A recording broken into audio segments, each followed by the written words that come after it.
All right, we're live. Music. Record. Dun, dun, dun, dun, dun, dun, dun. I don't hear the music. Same. I like the music. Where's the music? Yeah, I need the music, bro. You guys were talking over my intro music because I have a hat on. I know that's what it was about.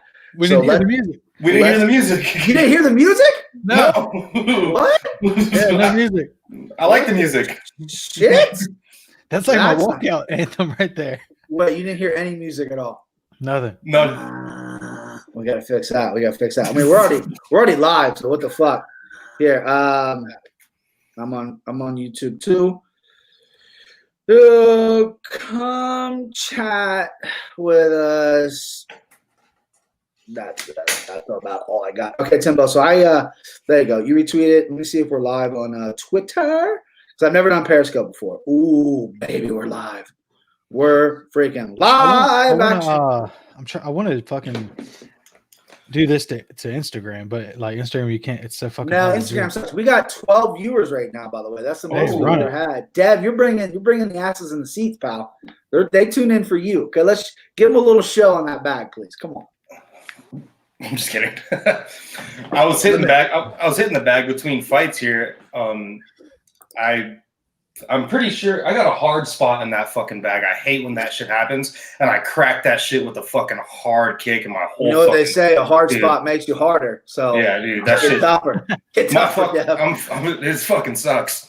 All right, let me just do something real quick. I'm gonna play Tim's jingle because there was no underdogs. This is the first time in a long time in the UFC there was not an underdog winner.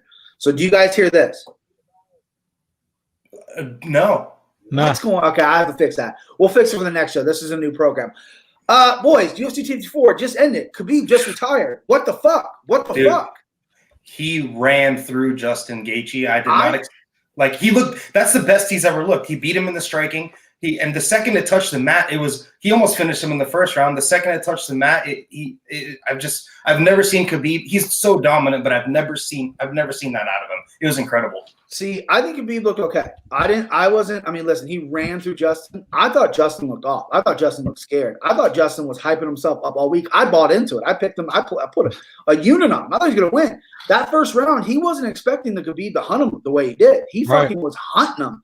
And that threw Justin off. I mean, that threw him off his game. He landed. I mean, listen, Khabib took some shots. There was an uppercut left hook in that first round.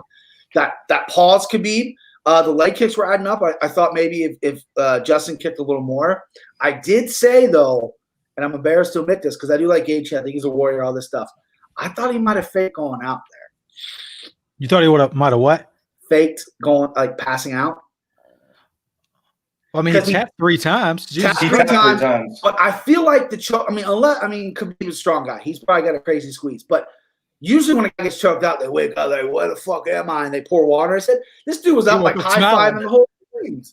Like he was just happy to be in there. And I don't want to say that. I'm an asshole for saying that, but it was kind of weird. He tapped and he's like, shit, the ref's not seeing me tapping.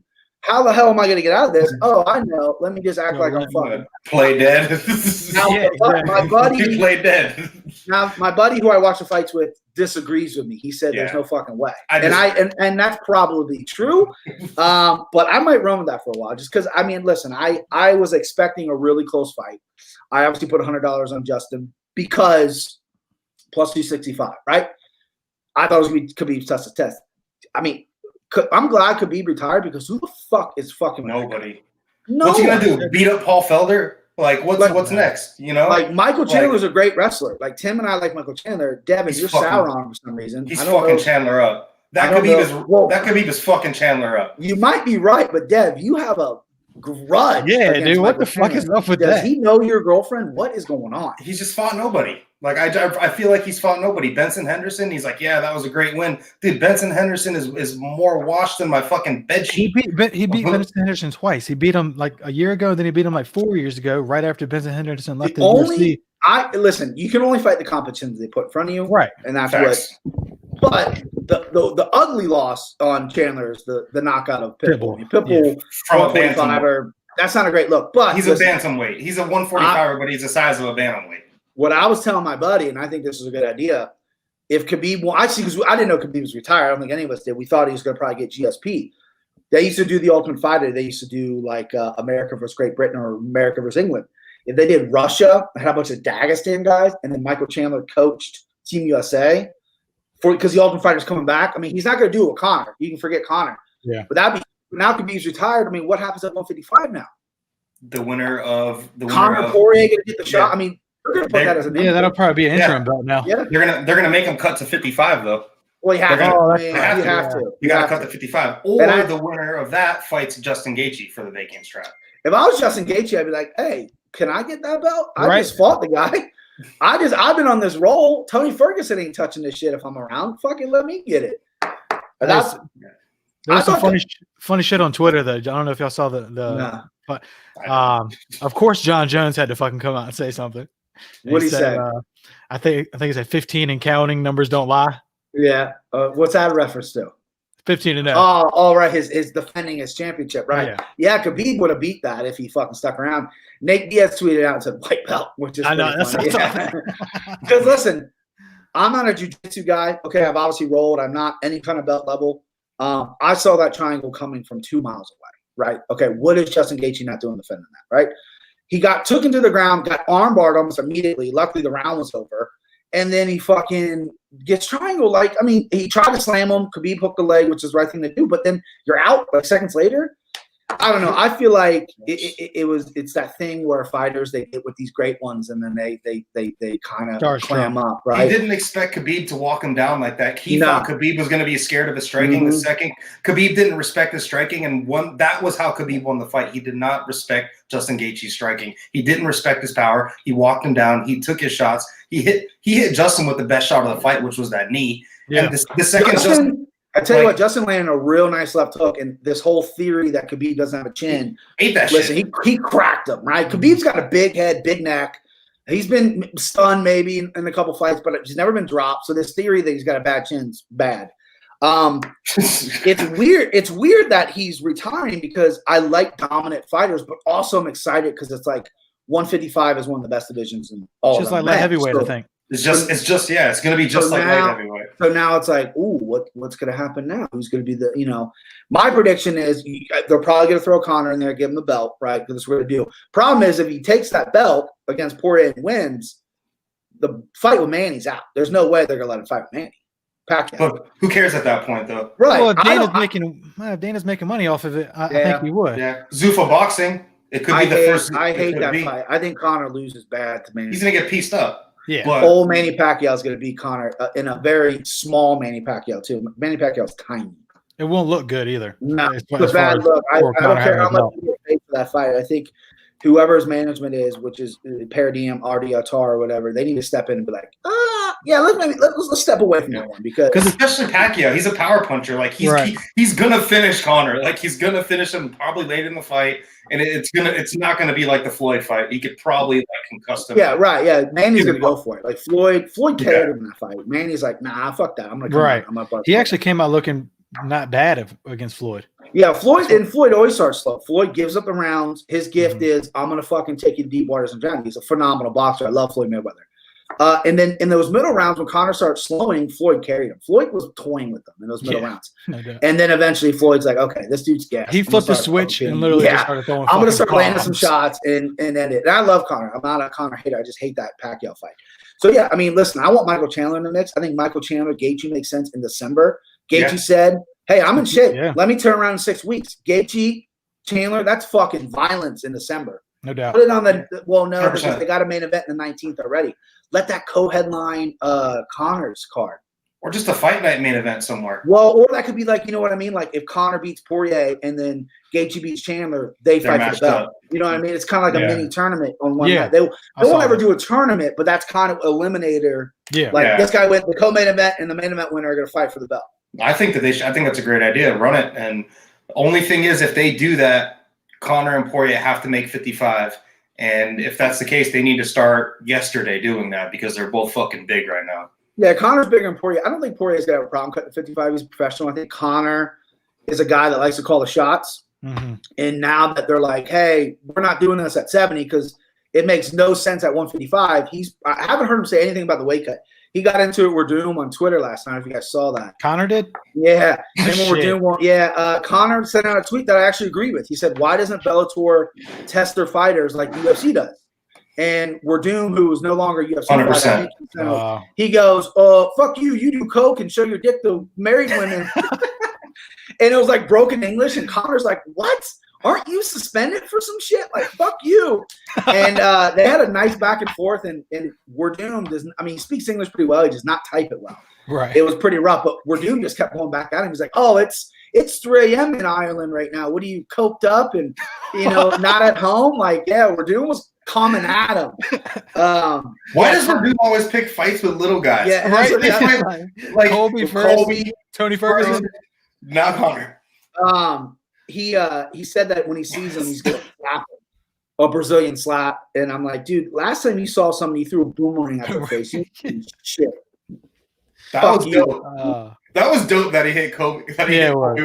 And it was on video. It was 170 pounds, and you got two little guys in front of you, and you act like you can't get through them, and you throw a boomerang at somebody. That was like a gift for your son or daughter. Like, that's just hilarious. Clearly, he's got some roid rage issues. Let's just put that. Okay, co-main event. This is the Devin topic. This is the Devin fight. Devin can describe in detail how Jared Cannonier's dick tastes, and he said how washed. Can do that for you. How washed Robert Whittaker was. Listen, I thought Robert Whittaker looked great in this fight. I thought he was so fast, too fast for Cannonier. Cannonier looked good too. Like, Cannonier got wobbled a little bit. I thought Cannonier showed a lot of heart. He's got the fucking crystals. You ain't putting a crystal guy out. Looked in great shape, right? On the ground when he had his back, he just muscled out of it and stood up and then clipped Whittaker towards the end of that third round. I thought it was a great fight, right? The leg kicks were adding up. In a 5-round fight, Cannonier wins that fight. I know. Thanks, so? Yeah, because those leg kicks were adding up. Yeah. Fucking Whittaker did not check one. He's just so tough that he's just like, fuck it. This is 3 rounds. I can deal with this for 3 rounds. True. But Cannonier couldn't even see by the end of that, man. That's true. Cannonier was fucked up. His eye was fucked up. He had a fucking 4-inch gash. It's just a straight cut. But when he hit Whittaker and Whittaker got hurt at the end of that third round, Whittaker was taking deep breaths. I think Cannonier just should have said, fuck it, I'm willing to take his best shot and try to get in the pocket and use his hands more. Like, he didn't. Jared Cannonier didn't let his hands go. He was too focused on adding up points like it was a 5-round fight, which he's very successful with the leg kick, but like, you need to just stay in the pocket and let your hands go. Like, after you lost the first round with that tactic, go to the leg kick, but let your fucking hands go. Like, do you guys see the comment on the screen? Slime ball parlay. Yeah, my parlay hit. That's my boy. That boy play easy. Oh, that was Jung-un, right? Was that the Jung? No, the Jung one pushed, or excuse me, I lost that because of fucking Walt Harris. It was the chalky parlay. The slime ball parlay is the chalky parlay. That's the one that hit. The Jung pushed, so I needed Whittaker and Harris to win. And the big ticket didn't let me cash my big ticket. That motherfucker. Yeah. So I was up like 3 units, and then I was down. So I'm up a unit because I lost Gaethje was a unit. The other one was 1 unit. Mm-hmm. I'm down. I'm up a unit on the night, so I'm not going to be too worried about it. But man, if fucking Walt Harris, I wouldn't have won as much because June pushed. Mm-hmm. But fucking Walt Harris. I mean, so you talked me out of this, you bastard. When you were talking shit to me for not hedging.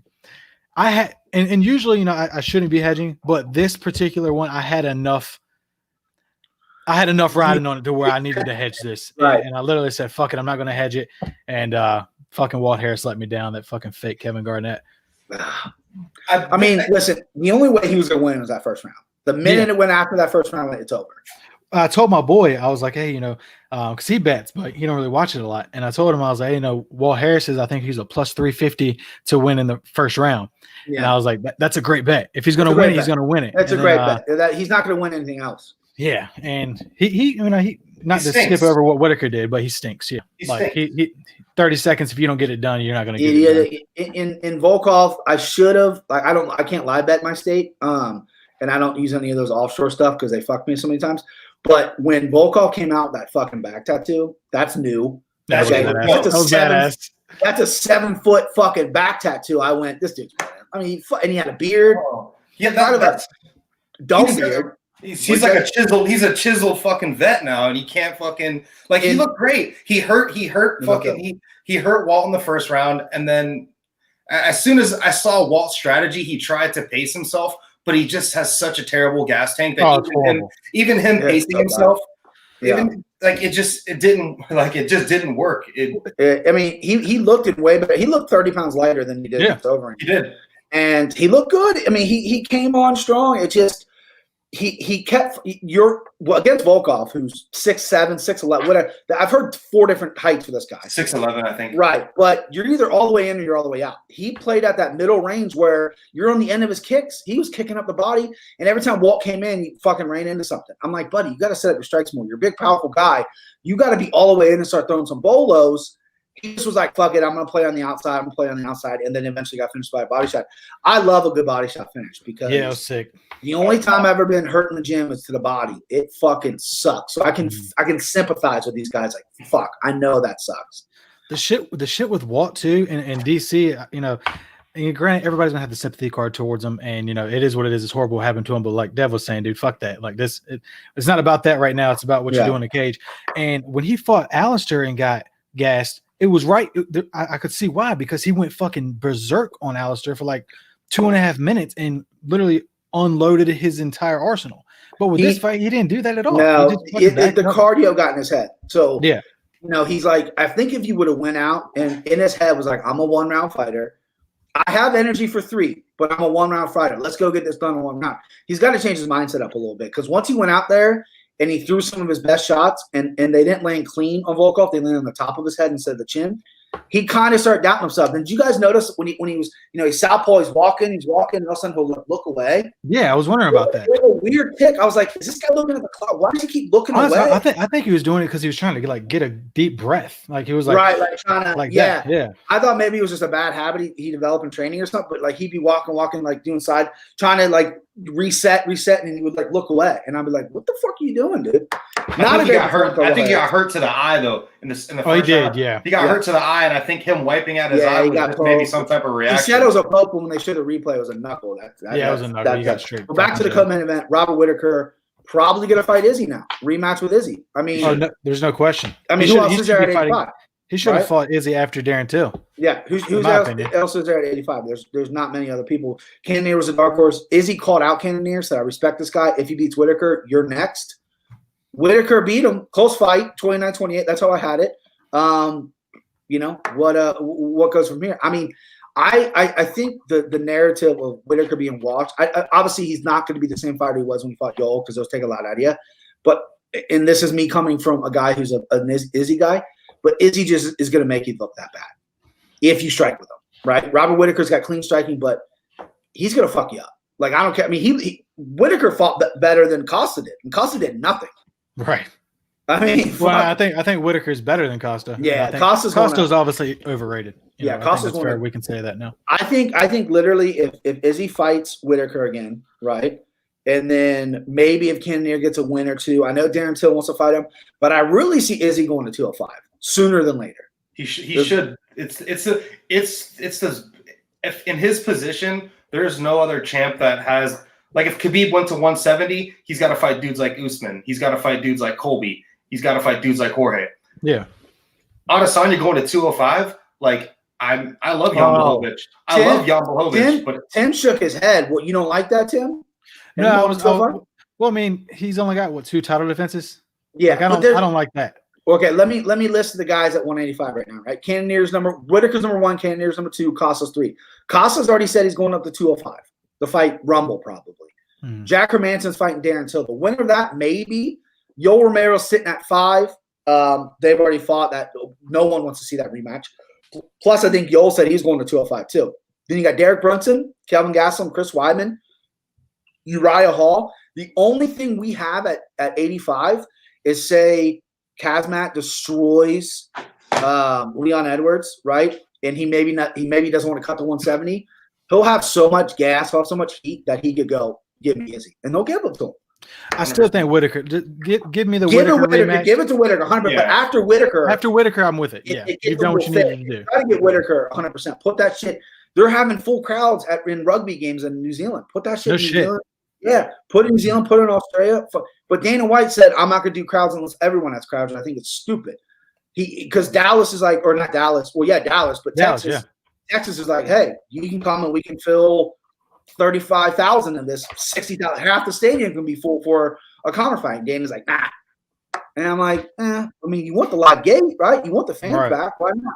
I mean, I know COVID and shit, but I mean, come on. Yeah, so I think Whittaker's next.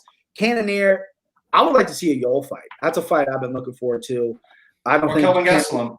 Kelvin Gastelum's interesting too. Derek Brunson, Derek Brunson looked good against Shabazian. I don't know if he signed with anybody yet. There's a couple guys out there. I think Cannonier's I think the top of the top at 185 is the real deal. And I think the rest of the guys aren't so great. I mean, listen, Chris Weidman's ranked. Uriah Hall's fighting what's his face? And the greatest of all time. Brad Tavares is ranked 12th, which is shocking. And then you got Marvin Vettori, who's kind of a dark horse. He's just got to beat somebody. I mean, Marvin Vettori just doesn't beat anybody. Well, you got to give him. He's got a fight coming up now. He's got a good fight coming up. Who is it? The dude that Chris Weidman beat. No, is he fighting the Russian? Never mind. Yeah. No, is he? Wow, that sucks. I thought it was some bigger name than that. The Italian Stallions fighting the Russian, though? Yeah. No, I'm gonna look that up. Just because not because I don't believe you, Dev. It's because I don't believe you. The issue with 85 too is everybody at 85 is primarily a striker, and Israel is just like the same Robert Whittaker. He's fighting Jacare. Oh, is he? Okay, because it was announced that he was fighting the other dude. I guess they switched it over to Jacare. There's just when is that? And it's a little while. It's in December 12th. So, but he's coming up. There's nobody at 85 that has a different game plan than trying to come and outstrike you. And I just don't like even that Whittaker that showed up today against Jared Cannonier still loses to Israel Adesanya, in my opinion. Izzy's just a level above right now. And you're right. You need a wrestler. That's why Chris Weidman still has that name because you go through the guys at 85, who's the best grappler, right? Yoel Romero, who doesn't really use it, right? Derek Brunson kind of can wrestle. Kevin Gastelum kind of wrestle, but they don't use it. Nobody uses it. Chris Weidman's the only one who fucking uses it. And he's really good when he does use it. And he's really he tries to strike and he gets fucking knocked out. When he started calling out Izzy like a month ago, I remember thinking, Chris, know your place, bro. No one wants to see that. Then I'm like, well, technically he's kind of got a weird style for him. Obviously, that fight wouldn't end like Weidman. Weidman needs to win more fights and just won in 10 years. Or like Rockhold, but like these guys have no more durability anymore. Like a Rockhold from 5 years ago might fuck around and put Israel's head through the canvas. No doubt. Luckily, Luke Rockhold is as good looking as he is. He's probably slayed a million chicks. He's probably got a fucking dick the size of a Gatorade bottle. The guy's probably got no worries, right? But I bet you he's still mad the fact that he's so good, but he has no chin. If that guy had a chin, dude, he would be. Yeah, he's so good, but he can't take a shot. And his chin, he hasn't had a chin, dude. I remember probably 4 years ago when he fought David Branch, and he almost got finished by David Branch. That was like his fight back where he was with a new camp. He went down to Florida. And I remember he got rocked. He's against the cage, and his corner's screaming at him. I remember him going, "It's okay. It's okay." And I remember thinking, Luke, I don't know if it's okay, bro. This might not be okay, dude. Like, you're getting fucking weird street. But I remember watching him in Strikeforce being really impressed with his fights with Jacare, his fights with Tim Kennedy. I'm like, this dude fucking has a motor. Dude, and then he started talking, and I'm like, oh, this guy sucks. But I hate him. Really, I hate him. Sucks, but he's really, really fucking like his top game is probably the best that the middleweight division has ever seen. Like his top game it's really, really good when he gets people down and he's on top of them. Like it's just he ends people. Yeah, his ground and pound, his top game is anybody's too. Yeah, I mean, he said he's coming back to 85. So we'll see. I don't know. They're gonna make that Chris Weidman and Luke Rockhold fight. They have to. I mean, I love the first fight. The first fight was fun. Give him both a helmet.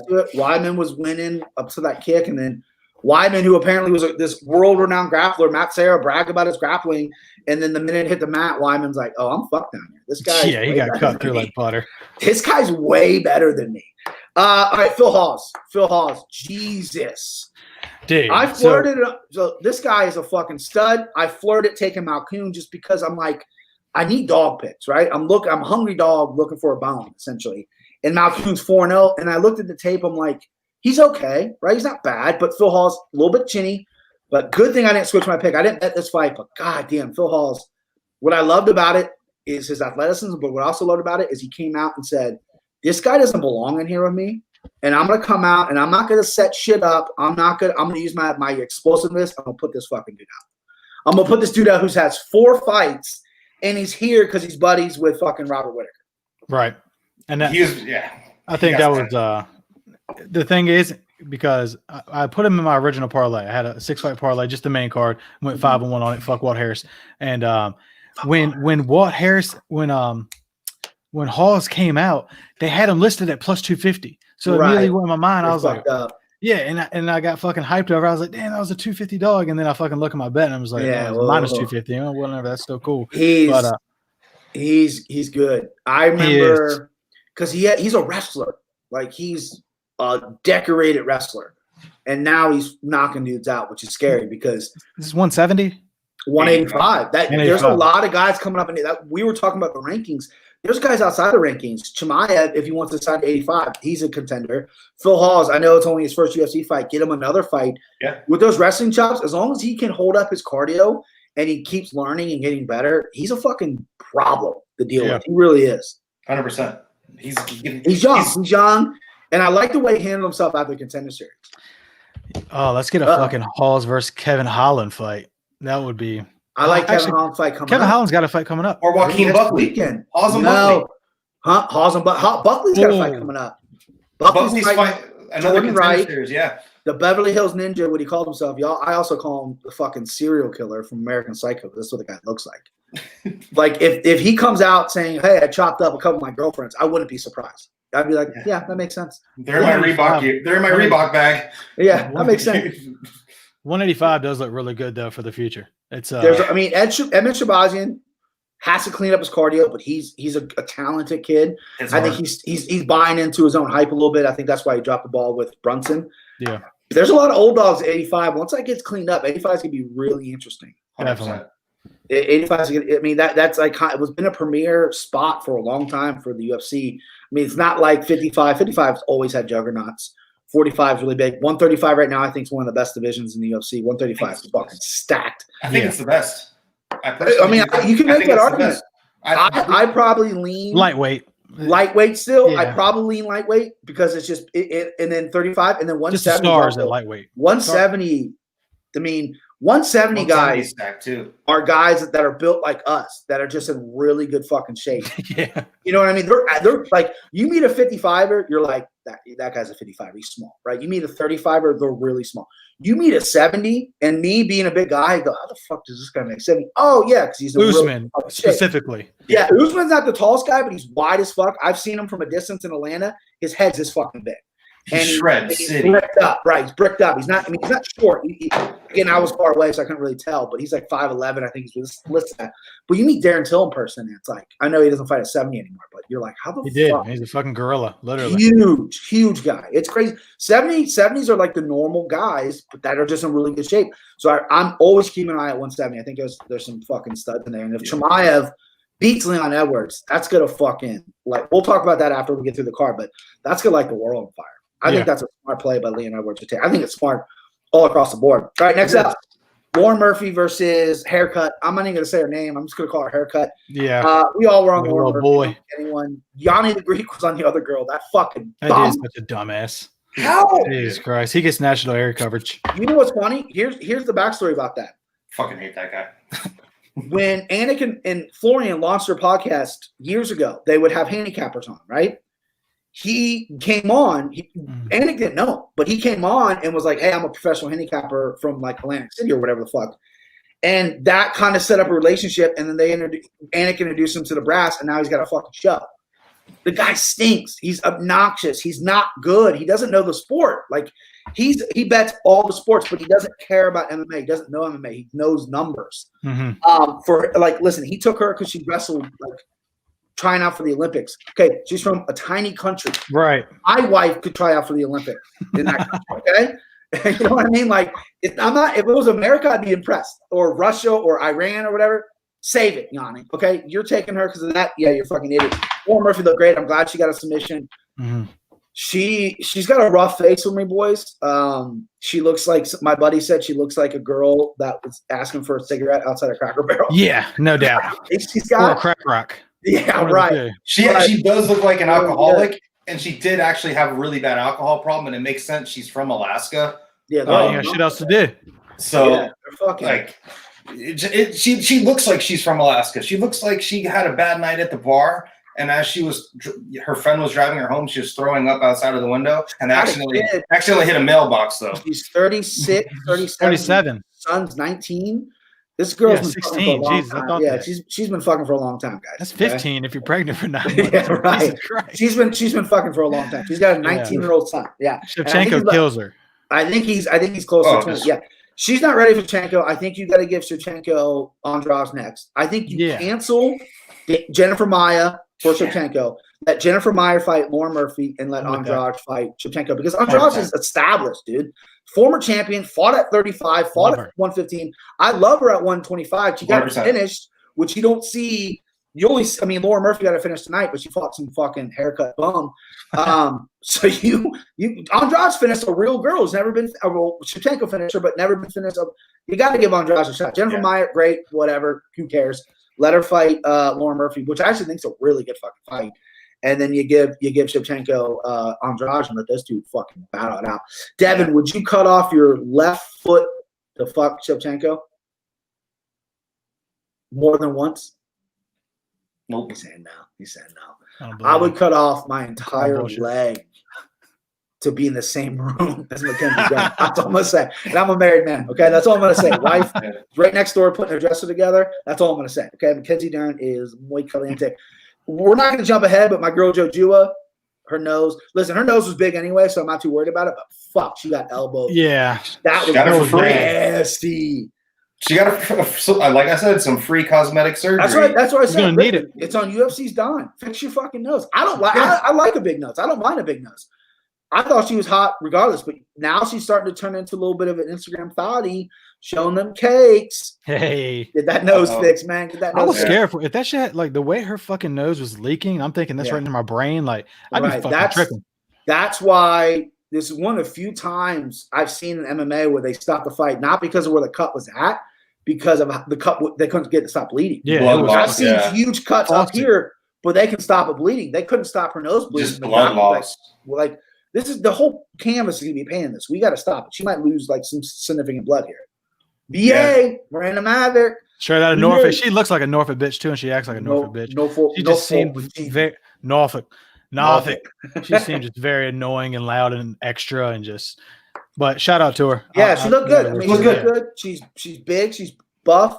Her stand up looked okay for a UFC debut. She's still. She's got room to grow, right? And she's young. She's like, what, 22, 23? She's crazy young. She's in shape. And, I mean, listen, you're not going to break her with cardio, like, you know, and she's good for that division. And, I mean, Jojua, even though I love her and she's sexy as all get out, it's not the stiffest of competition. I mean, she's 1 and 2 in the UFC. But Miranda Maverick, I can see why she's a big favorite. She came out. That's the worst thing you can do is make your UFC debut. You're that big of a favorite and you lay an egg. Right. I don't know how you rebound from that. I mean, how do you? You don't. Your career might be over after that. Mm-hmm. You lose 3 more and get cut. That's right. You know, talk about my guy. Talk about my Magomed Ankalaev. This fucking dude is a problem. Problem at 205. Tall, lanky. He's got a left hand like a piston. He has good grappling. Good. He's like a 205 Khabib. I mean, not Khabib, Zabit. Zabit, right? He's Russian. I thought he was from Dagestan. He's not from Dagestan. They all look like they're from Dagestan. They all have the same beards and shit. But I was so confident in this fight. This fight has been made, 4 or 5 times? This dude is the real deal. I think he's so good. He's underrated. He's got 1 loss in the UFC. It was a fluke submission last second to Paul Craig. He rematches Paul Craig. He starches him in the first round, guarantee it. I'll put my fucking house up on sale for that one. I like this kid. I think this kid is he underrated? I mean, because Kutalaba, I think Kutalaba is overrated just because of his Kutalaba is overrated. But when you're a guy, when Johnny Walker is ranked ahead of you, and Nikita Krylov and Misha Cirkunov, you're like, wait a second. I know Ankalaev doesn't fight as active as those guys, but Kutalaba 100% overrated. I think he's very well. I love seeing him get when you put him out like that, though, you're like, okay, This guy can do that to pretty much anybody, right? And he's got some really good highlight reel knockouts. He needs to fight Johnny Walker next, is what he needs I would to like to see Nikita Krylov. And Nikita Krylov, who beat Johnny Walker, who's ranked higher than him. Anthony Smith is taking a fight against Devin Clark, who's not even ranked, which is a weird fight. He's taking on short notice, too. I think it's one of those things where it's like, hey, I need to win. I'm going to kill myself if I don't get a fucking win. Yeah, and I don't think he matches up all that well with Devin Clark because Anthony Smith does not have a good takedown offense. Does nothing off his back, and fucking Devin Clark is going to hunt for that takedown. But yeah, Ankalaev, I got to imagine he's going to move up at least past Misha Cirkunov, who I feel like hasn't fought in a while. I feel like Misha's last win was against Jimmy Crute. Jimmy Crute's a guy, even though I don't like, we got to talk about it a little bit. There's some interesting matchups with him. I mean, Jimmy Crute versus Volkan Ozdemir jumps at me. Jimmy Crute versus my boy Yuri Prochazka. That's a banger of a fight. Ain't no one gonna fight Yuri. No, I heard they offered. According to his Twitter, and he doesn't speak very well English very well. Neither do I. I just messed up. They offered him Alexander Rekic. He said yes. Rekic said no. Apparently, Rekic has a leg issue. So we'll see if they're going to – because sometimes UFC really gets their mind on one fight, and they're like, okay, we're going to hold you aside till we make that fight. Ankalaev Kutalaba. Yeah. Perfect example. Yeah, right. Ankalaev Kutalaba. They're like, okay, I know this guy's had COVID 100 times, but we're going to make this fun. We're going to make this right. I think Magnus is a player at 205, though. I really do. I think he's that good. I think he can. No, I'm not going to say future champion. Go ahead, Dev. No, I wish there was a guy like him at 85. Yeah, a guy that can strike that well, but also grapple as well as he can. That actually can apply it. Hawes can grapple too, and he doesn't. His striking's different. He's explosive. I'm still worried about his cardio. He's not a pinpoint striker like Ankalaev, though. Ankalaev's left hand. Just like when he was, my buddy was going to bet on Kutalaba, and I told him it's the worst mistake ever. So during the fight, thank you. Yeah, during the fight, he was kind of getting excited because in the early exchanges, it got a little wild, and that's not Ankalaev's game. That's Kutalaba's game. Once he started finding that left hand, I was like, dude, he's going to sleep him. He's going to sleep him. That left hand has such a piston. It was either going to be the left hand or the kick, and he cracked him in that left hand. And he didn't even use his head kick. He threw it once, but and then threw a couple body kicks, and that was it. Yeah, usually he whips that fucking thing up like crazy, and he'll throw it repetitively. I feel like he didn't do it because Kutalaba's so wild that you could get caught in the end of that. Probably. You know what I mean? So I think he would set it up for maybe second or third round because his kick is his best weapon, but that left straight dude is so fucking nasty. He put in my girlfriend was still asleep, so that was the first fight that she woke up to and watched because I was watching it in our laying in bed watching it, and that was her cup of coffee. That was her cup of coffee this morning to watch fucking Kutalaba get his head bounced off the fucking canvas. I have to go needle Kutalaba and say, were you faking it? Were you faking that knockout? Oh, right. Yeah, you got what you want. Really out. I think my buddy said something like, well, you can't fake it this time because, dude, he busted up. He's like, what happened? He's doing okay, though. That guy's got like a palace in Moldova. He's got a hot wife. Fucking spoiled. He's only 26. I thought he was older than me. About that. Right? I thought he's been fighting since he was 19. He's got 9 UFC fights. This was his 10th UFC fight at 26 years old. Kutalaba, what he is in the UFC? Probably what, 7-2, 6-3? I don't know. His record, I think, is 15-5, 15-6 now. Oh, he lost the last one. Then he lost to I can look it up. I mean, he's lost to Glover. He's lost to Cannonier. Let's see. He's lost to Ankalaev twice now. Yeah. Lost to Ankalaev twice. They never overturned that first one. Lost to Glover. He lost to Jared Cannonier as well at light heavyweight. I would like to see him fight. I would like to see him fight in Bellator on steroids.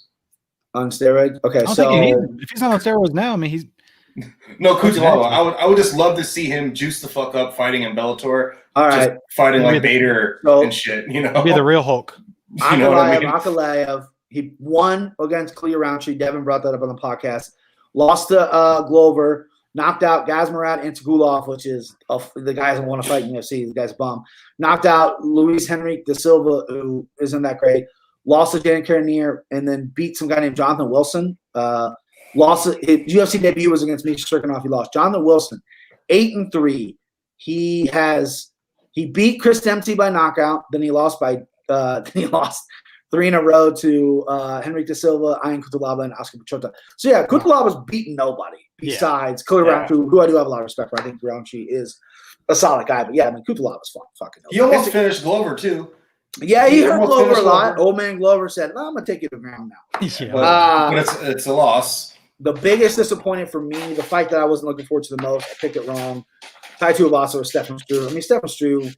Struve is on his way out. I mean, it's time to go play for the Dutch collegiate team. Basketball right? team, yeah. I mean, you're not a fighter. Like, you got dropped by a body shot. I mean, you just folded. And I know it's a body shot. I know you're fighting a big heavyweight, but, I mean, he just wasn't there. He's never there mentally. And Tai showed up, and Tai was hungry dog runs faster. Yeah. And Tai was like, I've lost 2 or 3 in a row, whatever it is. I got to get in here. I got to beat this fucking dude. Yeah. You could tell Tai wants to be a UFC fighter, and Stefan Struve does. Right. Stefan Struve is good with beating Stipe and just having that legacy forever. I love that you will never let it go. No, absolutely not. Never. And not only did he beat him, he fucking slept him. Let me ask you a question, okay? I'm gonna look you in the eyes here. What's more embarrassing, Stipe losing to Stefan or GSP losing to Matt Serra?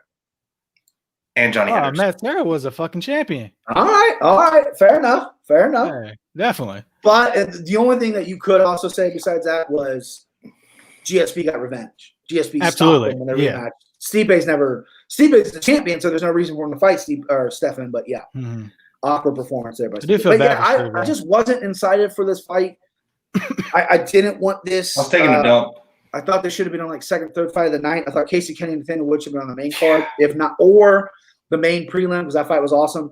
Yeah, I just don't like either guy. And the line closed pretty. I mean, Struve was a slight favorite, but the line closed pretty good. I remember a lot of people picking Tai too. A lot of guys I listened to, they picked Tai, and I just have a personal grudge with them. That's why I don't bet them, because even if I'm going to pick them wrong, I'll pick you wrong because I don't like you, but I'm never going to bet you. Same thing with Jimmy Crute. I'll never bet Jimmy Crute because fuck him, right? Yeah. And now Walt Harris is in that club too. I mean, he's been blackballed. Blackballed. He's little do you know, he's been running that club for a while. He is done to me. I have a list of my guys. I also have a list of guys I don't fuck with. Okay? Who was Walt Harris lost to? Who has he lost to? Oh, no, I'm sorry. Who's he beat? He's obviously lost to Alistair. Olenek is his best win. Olenek's a good win. He also knocked out Sergey Spivak, who, I mean, he's a nobody, but that's a guy that he's got a couple of heavyweight wins now. I mean, he's still a fucking complete bump. Yeah, he lost to Werdum. He gave out the Werdum. He had a no contest with Andre Arlovsky, which I think he won, but it was I think he got popped for weed or something. I thought Arlovsky won that. Is that what it was? Let me look at it. I think so. Yeah, look at it, please, because I think he got hit. I think he popped pot for pot. Okay, originally split decision win for Harris. The result of the fight was really? When Harris failed in competition drug. Yeah, so Harris won the fight, and then it got turned to no contest because he for weed. So I guess Andre's maybe his biggest win. Chase Sherman, who's not a horrible guy. I mean, he's been fighting the UFC since 2014. Got a lot of wins, got losses. I mean, Mark Godbeard, he lost to him, but it was an illegal kick. I just remember the Overeem fight. He took it on short notice. I believe it was in Brazil. He flew down there, threw 3 punches, got taken down. Yeah, threw 3 punches, got taken down. I was like, here, you want it? Go ahead, take it. I'll submit. I'm not, He gives up. Paycheck. I'll fly back home. He gives up. You can just tell, once it's not in his favor, he just wilts. Like that body shot. Obviously, Volkov is a killer. He's an established kickboxer, and he's also been an MMA. He's a Bellator champion. Obviously, the dude can strike. That's why I picked him to win. Sick brag. Yeah, I still think he gave up in that fight though. Like that body shot, mentally he broke. Once he broke, he was just done. He would do this, and that's an invitation to, hey, come finish me. Come behind the ear. I'm gonna work over. When he got wobbled a little bit, I think it was first round, obviously. And he was holding up against the cage. I'm like, dude, throw. Right. He's in the box now. He's right there. Just start throwing. Volkov stayed in the pocket with him, and I was like, wow, Volkov's actually staying in the pocket. He doesn't respect his power. Volkov's one of those guys I severely underestimate because he was the Bellator champion for a while. It's been around forever, and I just was like, he's just good because he's tall. Young guy. He's got skills. Good, dude. I mean, he's not bad. Listen, he gave Curtis Blades. I know Curtis Blades won that fight easily, but it wasn't easy for Curtis. You know what I mean? Right. He worked. Curtis Blades. Do you guys remember his post fight? He's fucking. He couldn't even talk. He gave up. I'll do better next time. Dude couldn't even talk while he's eating and shit. Yeah, it was bad. Chirac Ramanan, who was Devin and I's underdog lock. He was an underdog, closes a favorite, so technically not an underdog for the people listening. But look great, look strong, look composed in there against a vet in Cowboy Oliveira. Cowboy Oliveira looks every bit of 7 years old. His face is old as shit. God damn, I'm not gonna remember his name now. He looks like the dude from fucking Tell me. Man. The guy that passed away from the movie. Oh my god. It's what he looks like. No, I'm thinking of I gotta look him up now. He has an old face. He looks like the dad from Friday to me. He looks exactly like Terrence Howard. Really? Hustle and Flow. Dude. Terrence Howard's kind of got like a round face, doesn't he? Cowboy Oliveira and Terrence Howard look identical. I think it's the light eyes. To me, he looks like the dad from Friday.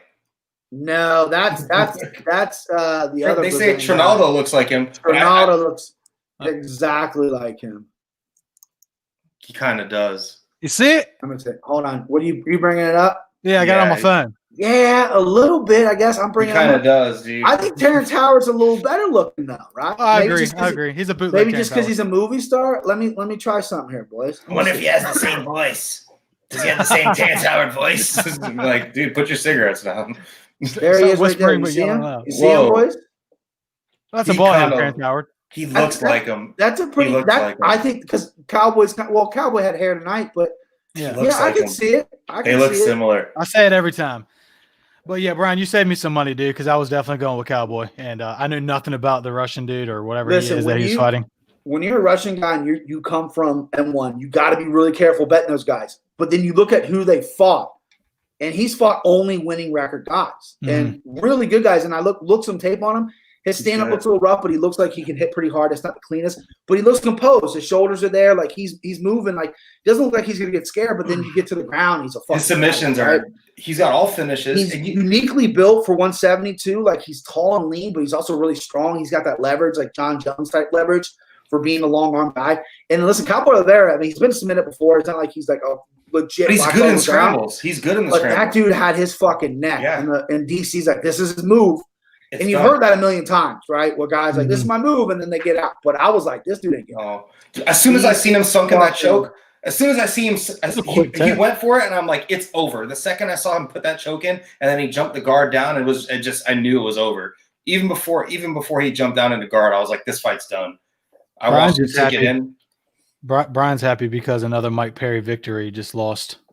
I mean, this guy right here is the dad from Friday. I mean, I don't know. Oh, there, yeah, 100%. Yeah, this guy, too. R.I.P. to the actor from the dad from Friday, but Trinaldo, I think, is probably like 27. I think is what he's listed at. He's every bit of 110. I don't care what anybody says. The guy's old. Still cracks though. Yeah, but he still cracks. I mean, that guy's not fucking bad. He doesn't get tired. He cracks. And he has a win over Paul Felder. He cut Paul Felder all up. It's crazy. He's the reason why I got into a fight with Dan Hardy. Mike Perry also has a way to go. Way to bring that up. You lost that fight, by the way. No, I didn't. You're 0-1. Dan Hardy TKO'd you. No, right? Oh, no, you had the chance to knock fucking Dan Hardy off his rocker, and you bitched out on it. I don't know if I've ever told you guys this story. Years ago when I first got on Twitter, I hated King Mo. Hated him. This is when King Mo was like the guy. Like, he was challenging guys in the UFC. He was in Strikeforce. He thought he was the best in the world. So I was on Twitter, on my personal Twitter, and I like said something to him or like tweeted at him something obnoxious. He came back at me. And I was like, well, fuck this guy. So I went back at him. We're going back and forth. I had like 50 messages from like King Mo fans that are like, if you ever come to LA, I'm going to shoot you up. Like they're threatening to shoot me and shit. I'm like, and I wasn't even saying anything. Obviously, I'm not saying anything racist or anything bad. I'm just saying how bad of a fighter I think. Got your back, dog. Right. I'm just saying how bad of a fighter I think he is. And they're like, I'm literally getting like, I like was getting hit so much with tweets. I literally almost was like, should I just like turn off this? Like I wasn't scared because I'm from Cincinnati. I'm from California, but I'm like, bitches. What is happening? So then I just went back over the top and started being like real dumb with King Mo. Blocked me. He's like, I'm done with this fucking guy. Blocked me. That's a block. It was like, yeah, you're definitely your block list is getting pretty long. I cut deep, man. Yeah, but that's the thing. I don't even think I was cutting deep. I was just being like, hey, I think you suck. Quit saying you can beat the guys in the UFC because you're not going to be able to. I believe this is when Rampage was the champion in UFC, and he was just coming in the Strikeforce, and they hated each other. Mm-hmm. There's a video out there where they were arguing in the band about who would win or whatever, and I was like, well, fucking Rampage would, right? And King Mo got it in his feelings. But yeah, Tim, you're in the block Hall of Fame, man. You got a lot of blocks. Speaking of King Mo, did y'all see where he was, and it might be true, but he was claiming that he brought Khabib to AKA? Yeah, I heard him say that. They're legit. That's probably his. I mean, listen, if you're coming out saying if you're coming out saying that, you got to imagine it's true because people can fact check that. I know King Mo's bounced around a lot. I know he's an AKA guy. I know he was a SoCal guy for a while, and I believe he's an American Top Team guy. And I think he's not. He doesn't fight anymore, but I think he trains American Top Team. Yeah. But his knees were bad. I remember he had such bad knees. I just didn't love him. I was like a Rampage guy, and they had beef, and I was like, well, I'm gonna stick up for my guy. I didn't realize I was gonna get fucking people threatening to shoot me, but I love the passionate MMA fan base. I'll tell you that. But Rahman, back to Rahman. This kid, I think, could be good at UFC, or excuse me, at 170. Interesting cat here. I mean, he fought a good guy. So you can't give him step backs now. You only got to give him steps up. Alvarez, obviously not ranked. I was wondering if he was. He's fought the who's who. No, he's not ranked, but he's fought the who's who. He's coming off a win. Alvarez coming off a win. I don't know against who, but yeah, he's coming off a win. I'll find that out for us now because I got it in front of me, and I'll do. Have him fight like Pettis or some shit. Coming off 2 wins. Is he coming off 2 wins? In front of him? Yeah, he beat Max Griffin, then he beat Peter Sabata. There you go. So he's coming off a little hotness right now. But he lost to Mike Perry before that, right? He did. Perry. And Max Griffin. What's that guy? Is he signed to fight somebody? Yeah. Robbie Lawler. Robbie Lawler. Is that signed? Yeah. Okay, you guys are the captain of Mike Perry's fan club. I figured you guys would know. I don't know. Well, here we go. Devin's gonna back talk. What you don't like Mike Perry now? The shit that his ex did was just bullshit. But I think he's decreased in his fighting skills. Like the way he looked against Mickey Gall, I don't know. I thought that was his best performance. I agree. Yeah, likewise. Really? I thought he fought smart. He out-grappled this black belt. And he fought smart. I mean, on the feet, he took some big shots against Mickey Gall, but Mickey Gall could bust a fucking grape. And Mike Perry's like, fuck it, I'm stronger than this kid. Mickey Gall should be fighting at 155 to begin with. Yeah. And Mike Perry's like, I'm going to take this dude down. And he's got good grappling. He was doing the Chael Sonnen submission underground stuff. Like, he went with Iaquinta. Yeah, he went with Iaquinta and beat him. I know there's a little bit of a size discrepancy there, but Iaquinta is a jiu-jitsu guy. Mm-hmm. And I don't want to ever compliment Mike Perry, but I thought he looked pretty good against Mickey Gall. He looked better against Cowboy Oliveira. Also you got to imagine he looked great against Paul Felder too, but that was just straight. Paul Felder, that was the Jackson thing. I think also when he fought Mickey Gall, he was training with 2 brothers in Texas, because he doesn't live in Florida, he lives in Texas, so he left his whole camp in Florida, kind of starting anew. Hopefully, I know he's not against he doesn't like coaches or whatever. Hopefully, though, fuck the coaches. You can have your lady in your corner, I don't care, but you need bring in some training partners. Like, let's train with some guys here, because Robbie Lawler is looking for a guy to come out and bang with him. And I think Mike Perry might mix it up. I think Mike Perry can take him to the ground if he wants to. All right, let's go to Dong Jr. Sam Alvey. I thought Un won this fight. I didn't. To be honest with you, this is right when the wings came, so I was eating my wings when this fight was going on. So I was paying attention. Obviously, the 3rd round was clearly Un. I mean, he almost finished Sam Alvey big time. He should have finished Sam Alvey. Right. It was multiple really times. The 1st round I thought was fairly close. Alvey was countering very well. I thought it was clearly 2 rounds to 1, maybe even a 10-8 in that 3rd. If you the commentary was so biased, man. Yeah. The commentary was fucking. The commentary was just biased on that. Yeah. Like, but I tell you what, that's a big fucking Korean dude. That's a big Korean. He's a big fucking guy. Like, the only other, Okami was a big guy, but he was Japanese. Yeah. And then you got Dong Young Kim, who was a Korean guy who was a big 170, but this is a fucking big kid. Big Sam Alvey it was an 85er. He's tall. He's not the biggest 205er, but he dwarfed Alvey in there. But listen, Alvey, I know this is a draw, but this should be a loss. You look like shit. You got hurt. You got dropped. This is like your 3rd. You haven't won a fight in forever, right? You fight the same every single time you go out there.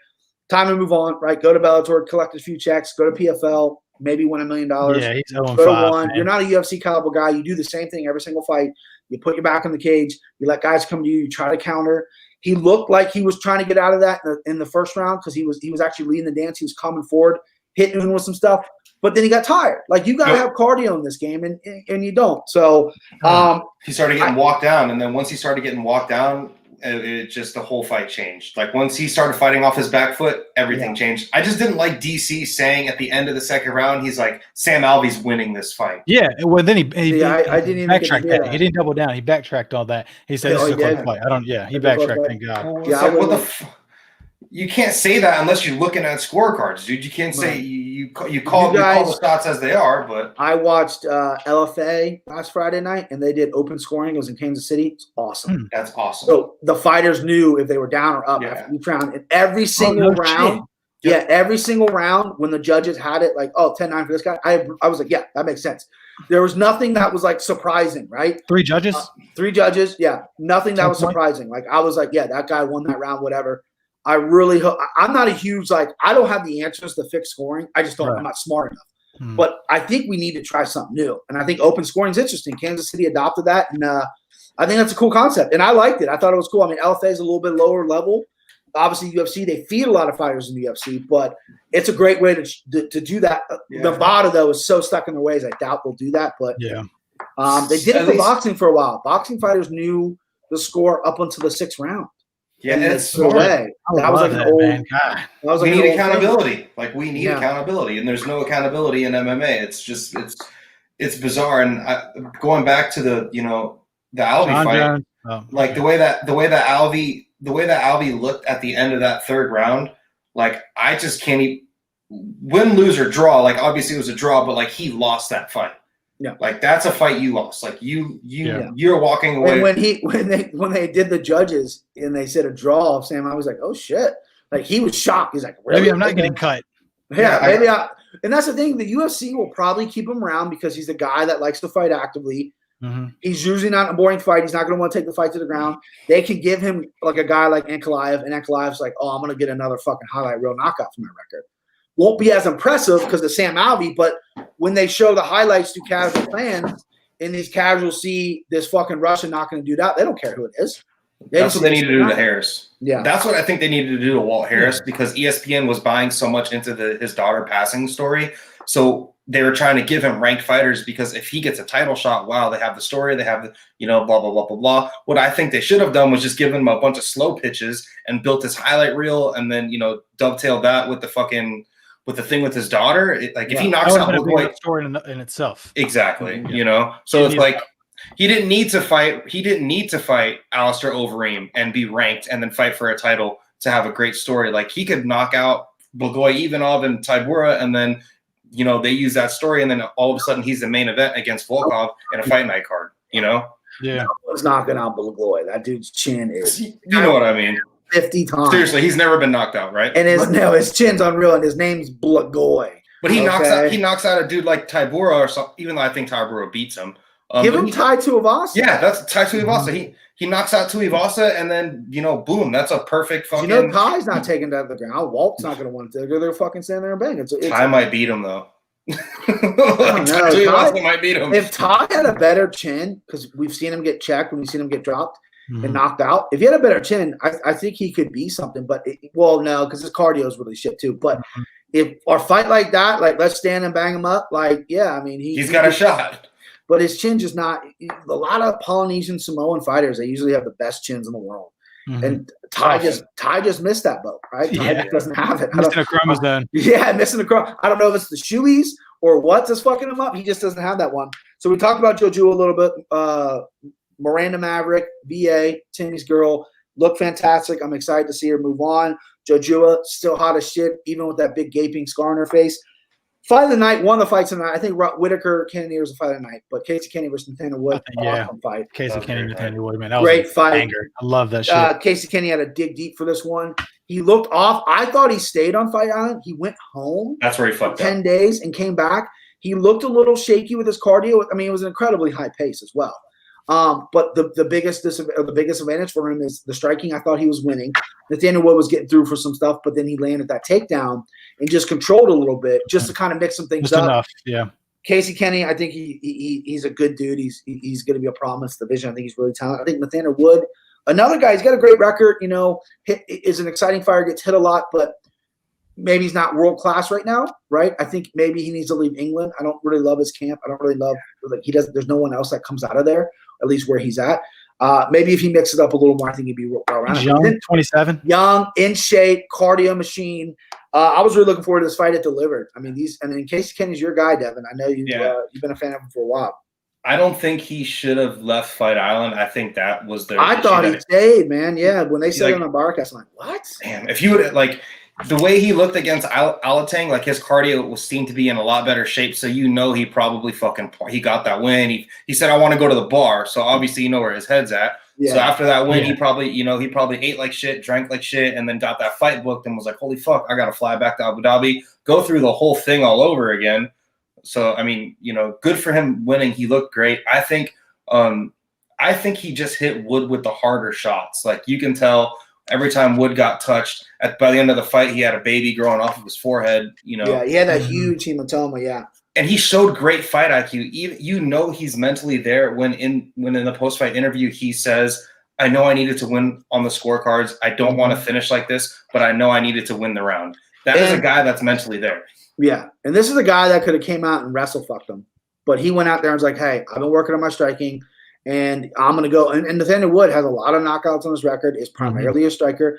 He's got some tricky submissions, but primarily not a guy off his back. Likes to do some chokes. And Casey Kenny could have went out there and wrestle fucked him, got another win, moved on, played it safe, but he's like, "No, I'm gonna test myself."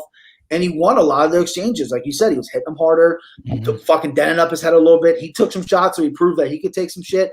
And then when the fight gets going and the fucking pace is up here, he reverts back to that wrestling that he can do all day, and it's that good. So this kid's good. This kid's really, really, really good. I like him a lot. I was scared when they said, "Hey, he went home." I was like, "Oh boy." When was his last fight? October 4th. Oh, that's a very short turn. Yeah, he went home for 10 days. Flew home for 10 days, quarantined 24 hours in Vegas, and flew home. Was home for 10 days, flew back to Vegas, quarantined, and then flew to Abu Dhabi, quarantined for 2 more days. This was a catchweight bout. Yeah, catchweight bout because it came together last minute because Nathaniel Wood took it in last minute. The only thing I can think of is he wanted to fly with his team because his team he trains with the same people Cannonier out there in Arizona. Sense. So I think he maybe came back and then just traveled traveled this team. But still, I would just listen. If UFC's put me up in those fucking nice ass hotel rooms and you get your meals paid for, I know you can't really train with your guys, but there's fights there every weekend. You can probably bounce around. You're gonna know somebody. I think the jet lag really took it out of him, and that's not saying he didn't look great. He looked fucking fantastic. I'm just saying that is, he only cut weight. All he did was cut weight, right? Because going to Abu Dhabi, they make you self-quarantine in your room for 48 hours. Yeah, 3 days of quarantine because you got to quarantine in Vegas before you get to Abu Dhabi. And then the 1 day of traveling. So it takes you a day to get there, and then you got to self-quarantine for another 48 hours. All he did was cut weight. Did you guys pay attention when they showed that new stadium or arena they built? That they're there for the long haul. On the pay-per-view, they showed the stadium that they built, and it's like when fans are allowed. It looks fucking unreal. No shit. I do not like long plane rides. I've never been on a plane ride longer than 6 hours. I don't like the heat, so I don't think I'm ever gonna go. But it looks fucking nice. Looks amazing. It looks awesome. And then the first fight of the night, Alvarez versus Yakulev. I mean, Yakulev has a one-trick pony. I'm going to take you down. You guys take him down. He got his fucking neck taken with him. Then he got his arm taken with him. So Alvarez is dangerous off his back. This is a guy that I don't know all that well. I'll be honest with you. I don't know much about him. I would pay super close attention to him. I know he lost. I believe he lost his UFC debut, and then now he's won a lot. And I just this is a guy that I'm about to keep an eye on. Like, I got to pay respect to him at 155. He's tall. He's lanky. He's got good submissions. He was slick. Yeah, he's slick. He's won his last 2 fights by submission. So this is a guy that I'm going to have to fucking keep my eyes on. So what's your give me your star of the night, boys? Well, we're going to talk about fight of the night. I think we should definitely give the case to Kenny Nathaniel Wood because if you look at those last stats, granted, Cannonier landed a lot of leg kicks. He only had like 9 significant strikes. He didn't land that many strikes to the head. After round 1, there was 1 strike to the head. I went, what? Yeah. He's only punched him once? That was his main problem. What's your fight night, Dev? My fight of the night, I would have to go with Casey Kenny and Nathaniel Wood as well. Mm-hmm. Yeah, they showed it all. They showed great technique. It was even DC was saying this is going to be the fight of the night. Cannonier Whittaker, but it wasn't like that fight. They weren't trading in the pocket, getting hit with power shots. Definitely Casey Kenny and Nathaniel Wood. So I got the bonus right here. Kids Kenny and Hannah Wood did get fight of the night. Great. And then performances of the night were Yakulev and then Khabib. They gave it to Khabib too. Good night for Russia. All the Russians won tonight. Yeah, all hail the Republic of Russia. All right. So great night of fights or day of fights. This is why we get to do this. I'm usually passed out by this point on regular fight nights. This was a lot of fun. So let's talk about the future, right? We got the Halloween event coming up. We don't have to preview that card right now. I know we got to get into Leon. Yeah, it's a great card. We got to get into Leon Edwards versus Kazmat predictions. They opened. Leon Edwards was a slight favorite when they opened. Now he is a huge, not a huge underdog, but a significant underdog for a guy ranked. Shit. Yeah, Chimaev is a minus 140. Last time I looked, Leon Edwards was a plus 116 on my book. Leon Edwards was in the plus money right now. I understand it. When I don't know if Vegas adjusted the lines or if when they got announced and the lines came out, if everyone hammered it, right? A lot of people, like a lot of my friends that follow MMA casually, they don't know who the fuck Leon Edwards is. Right. They know who Chimaev is. Right. I think, and I haven't been on the Chimaev train this entire time like Dev. I'm never going to bet for him, right? And I think Leon Edwards is going to win. And that's just not me being a hater. I don't see how Chimaev can beat Edwards. Edwards is like, he's hard to take down now. Dev, how does he win? I know you're going Chimaev. I mean, the way he wins is the way he uses what his best side. He has to grapple. Leon Edwards has shown great grappling, but he hasn't really defense. Yeah, but he has good defensive grappling, but he hasn't really fought anybody that's going to come out there and try to implement that same game plan. That's Khabib-esque. I think obviously Chimaev is dangerous on the feet. He's also really unproven. But if you look at Leon Edwards' record, you could poke holes in it. Like, who's he beat? RDA? Like, yeah, RDA was great. Bro, RDA's your guy. You love that. I like RDA. Don't disparage him. But at the same time, he beat Vicente Luque. That's probably his best win. Brian Barberina, Peter Sagata, Donald Cerrone, Gunnar Nelson, Rafael Dos Anjos. He fought Kamaru Usman to a decision. I think that says a lot right there. What's that? That he fought Kamaru to it was an early Kamaru, 2015 Kamaru Usman, but I mean, he wins by decision every fight. Really? Besides Colby. God, any decision Colby there, bro? It's what is the percentages of decisions, yeah, well, that's how he fights, man. Okay, he's champion. But Khamzat doesn't fight like that. Usman uses it's a different wrestling. It's completely different. He wants you on your back. He's positioned. Khamzat is very, very positionally aware. It's very similar to Khabib with his positional awareness in the grappling. What I've noticed that he does different than Khabib, and what I've noticed Khabib has done in his most recent fights, is Khabib used to really like to get position and ground and pound. Now he gets position and then he tries to get the submission just to get you the fuck out of there. Which is smart because he's so good. That same grip strength and the same body control you have with wrestling translates to jiu-jitsu.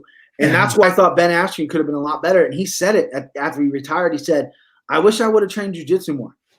Because the guy's going to take you down. He's like, I'm going to use my wrestling to take you down and beat you up. Everyone thinks it's, if I train jiu-jitsu, then I don't love wrestling. Or if I train wrestling, I don't love jiu-jitsu, whatever it is.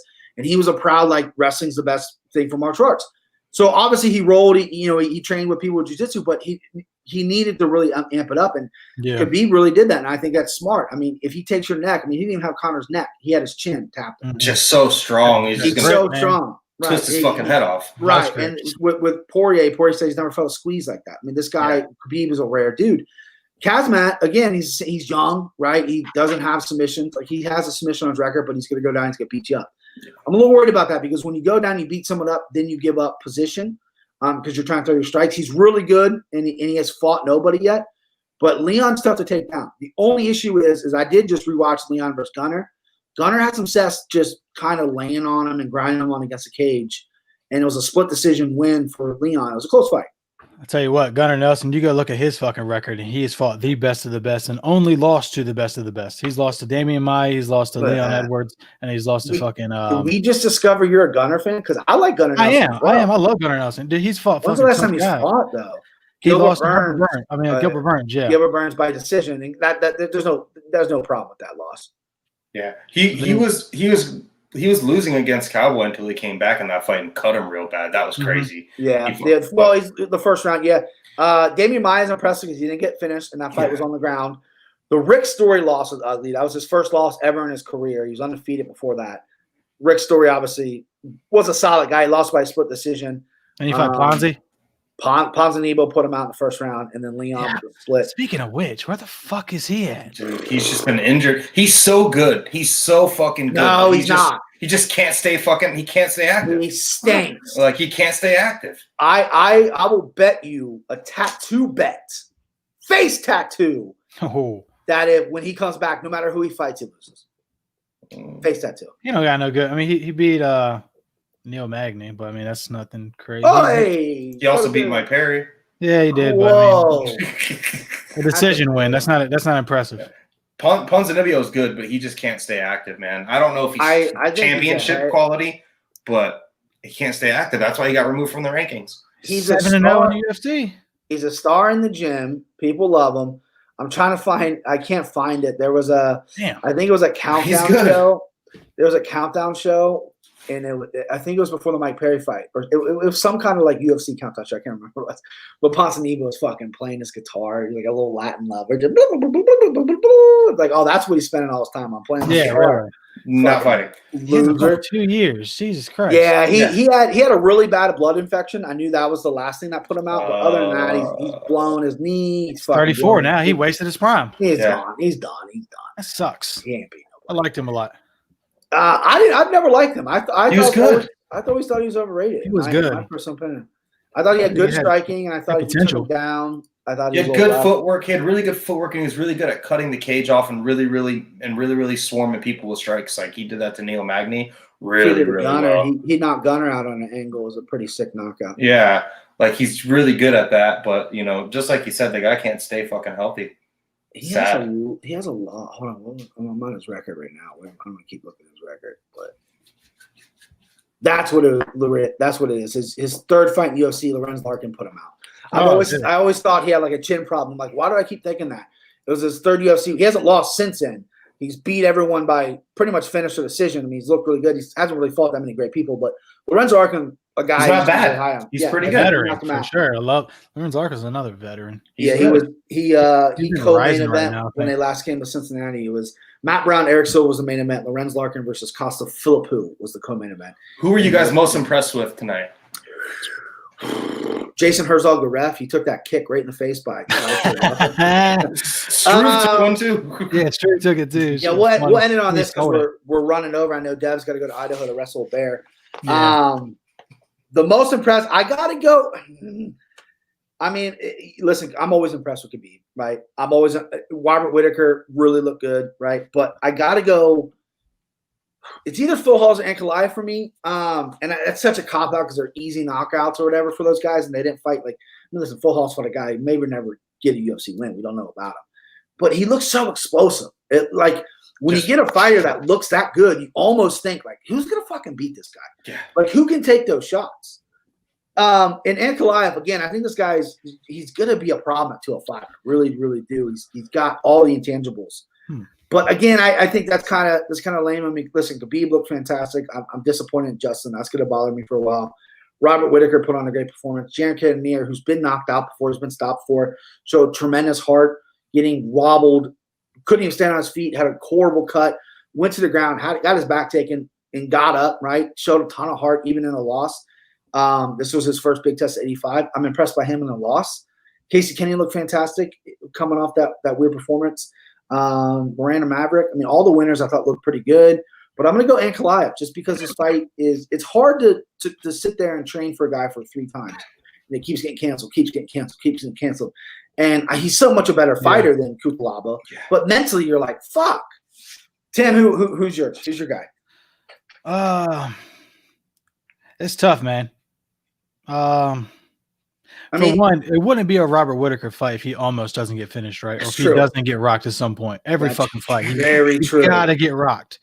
He made it through like halfway through the third round. I was like, wow, he's gonna get out here without losing any fucking brain cells. And then boom, he's fucking. He barely got touched, and then he's on skates. He's on fucking skates. It's tough. I mean, I mean, the shit. I mean, I picked fucking Walt Harris all goddamn night, and Volk came out. And Volkov looked good. I'd say Volkov, just especially based on what I thought of him. Yeah, I'd say. I think we all can agree Khabib is. Yeah, no he doubt, looks no doubt. amazing. Yeah, but that's kind of an easy answer, and Yeah. we all know how great Khabib is. He retired. I mean, the guy's a legend. He's going to go down as one of the great. And this is one of those retirements that I fucking believe in. Yeah. Oh, absolutely, dude. He don't. You know what I mean? He's like, I gave my word to my mom. Yeah. Is that what he said? His last, Yeah. yeah. His last living parent. He ain't coming back. And he said, and I've always heard him say it was his dad's dream for him to be 30-0, to be champion, to be king of the world. That was his dad's dream. And now that his dad's gone, his mom's like, stop. You can't fight. And anymore. he's like, I gave my word. He ain't coming He need one more, right? Yeah, it's 29-0. He no. just need one more. Oh, he left the door open. Door's open still. That's what I thought. The only way is if GSP comes out and goes, Khabib. I can't do a GSP voice. I'm not impressed by your performance. I fight you at 165. Hold your nose though, because he doesn't breathe through his nose. Yeah, his nose is probably shot from big rigs. All right, who's performance of the night? Dev, go. I was really impressed with Volkov. Super impressed with Volkov. Obviously Hawes was super impressive, but I know Khabib is an easy cop out, but I have to say Khabib. Every single person that picked Justin Gaethje to win that fight, even the people that picked Khabib to win that fight, did not expect him to walk down Justin Gaethje, beat him on the feet, and take him down. Supposedly he was the most decorated grappler and supposedly he's known for his defensive. The 2 times it went to the mat. First time he almost got finished. Second time he got finished. Yeah. He got walked down. I think Khabib just gave everybody a blueprint to beat Justin Gaethje, and not respect his power. Walk him down, make him fight off the back foot.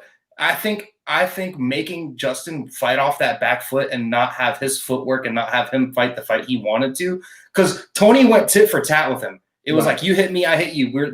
They're exchanging.